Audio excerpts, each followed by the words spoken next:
Hey guys, Dan here from Dinosaurus Effects, and today I'm going to be doing a review finally on this, which I teased in one of my videos a while back, but I know I was kind of holding back until I could do a decent review on it, you know, proper showcase and everything, but someone kind of beat me to it, so now I'm just going to go this way. What is this? This is the Western Digital, I focused on the wrong way. This is the Western Digital wireless, My Passport wireless hard drive. It's like a communal hard drive for a household, basically. So, for instance, you would put files on, you had to say like movies, photos, things like that, and anywhere within the household, as long as this is on, it emits a Wi-Fi signal, which then allows anyone who has access to that Wi-Fi signal within the house or wherever to access it via Wi-Fi on tablet, mobile device, desktop, laptop, everything, and it allows them to access all the files that's on you. However, the main reason I'm showing you this right now is not because of the wireless feature. I never use that.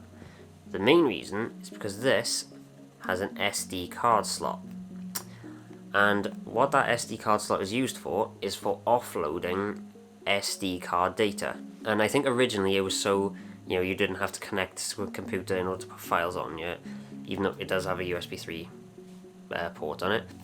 The way I like to use this is my own personal DIT station now. Because using the Blackmagic Pocket Cinema camera, the files are huge. A 32GB card will only give me 19 minutes of footage on ProRes HQ and 11 minutes of footage when shooting RAW. Using this, it allows me to carry not really that many cards. I only carry 6 32GB SD cards for my Blackmagic, and they will usually last me, a full shoot. However, I only carry 3 cards that are capable of shooting RAW, and that is the whole reason I got this, because I had a choice. I could either get more SD cards or get this, essentially, or get a laptop. I decided to go for this. So, the way this works, you shoot your footage, you fill up an SD card, you go into your bag, get this, you turn it on, and I'm going to try and keep my hand very still now. You really shouldn't turn on a hard drive like this, in your hand. You turn it on, you wait for the light to turn blue. There we go. Then you put your SD card in, and I'll try and see so when that light starts flashing, that'll mean it's starting to offload. There we go. So now it's backing up the SD card,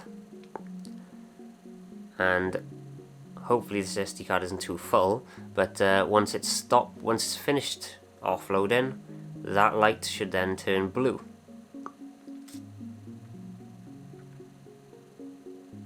There we go. So now that SD card, I'm going to turn it off now. Okay, so now the SD card is completely backed up on this hard drive. And this, by the way, for those, just in case you're curious, this is the 2TB version. It's fairly chunky, but it's 2 terabytes, But yeah, this SD card now is backed up on this hard drive, and the way in which it backs up the SD cards, in my opinion, is genius for 2 reasons. Number one, when you put a new SD card on you, it doesn't just dump all the files into a folder. It creates essentially an organizational folder for you. So within this, it has a bunch of folders. There's one upload, one with something else, but the important one is the I think it's called SD card import folder. And when you go into that, you will see, depending on how many SD cards you've used, you see a list of all your SD cards with their names on it.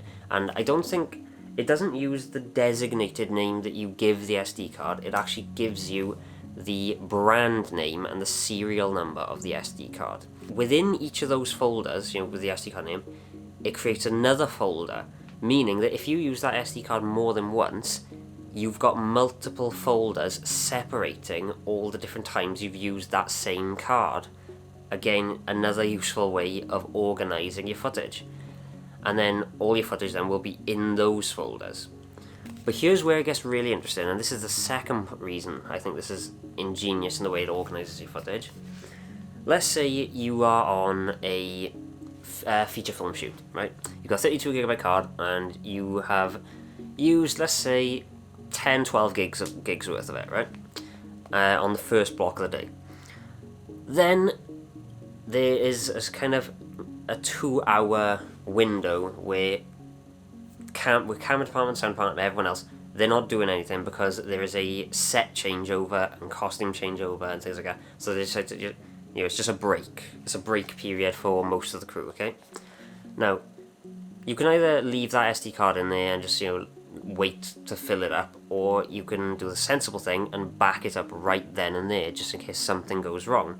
Take this, you put it in there, you backed up half the card, put the card back in the camera, and then when the next block, when the set's all done, you start filming again, you fill up the card. But here's where it gets interesting now. When you've got that full card now, it's the same card now. Not only does it read the card, it reads the footage or the files that are on it, and it'll never create duplicate files.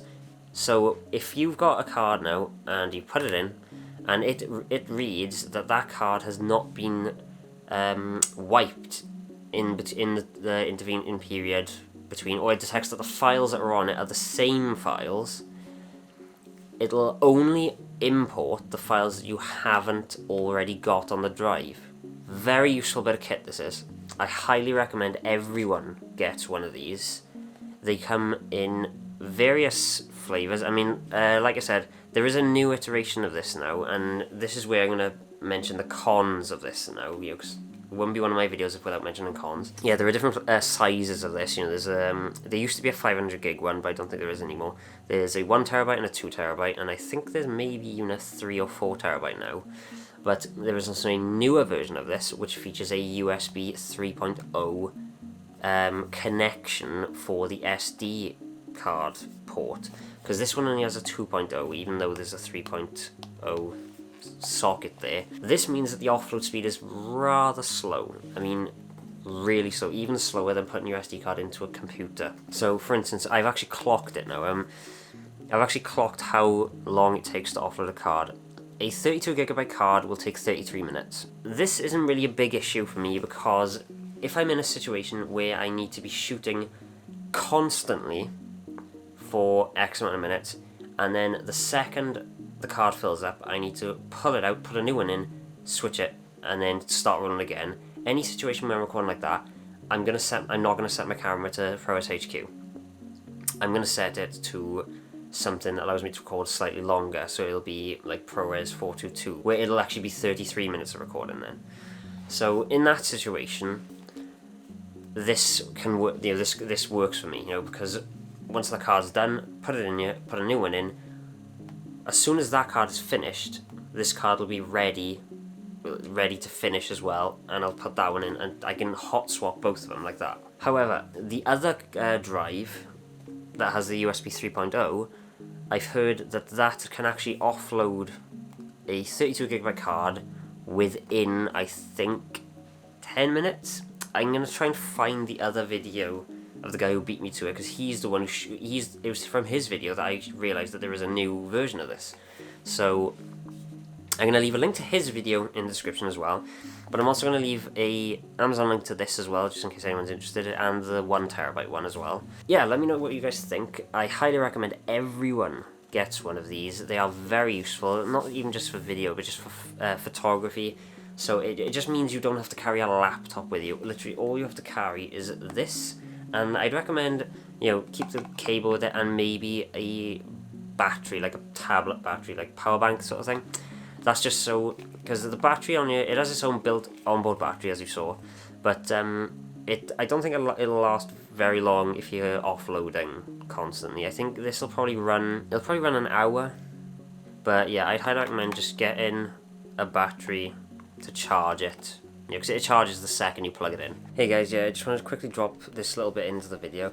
I didn't mention why I am using this, or why I purchased it.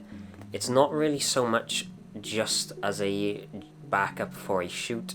This is my show reel backup. This is because I'm sure I don't need to tell anyone this, but everyone's probably experienced this.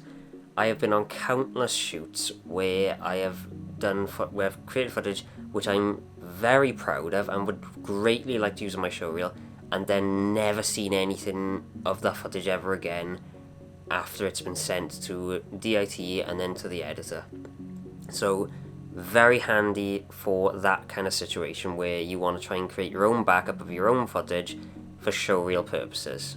So yeah, let me know what you thought of this product. I hope you really enjoyed this video, and I hope you find it very useful as well. I'm Dan from Dan Effects, and I shall see you in the next video.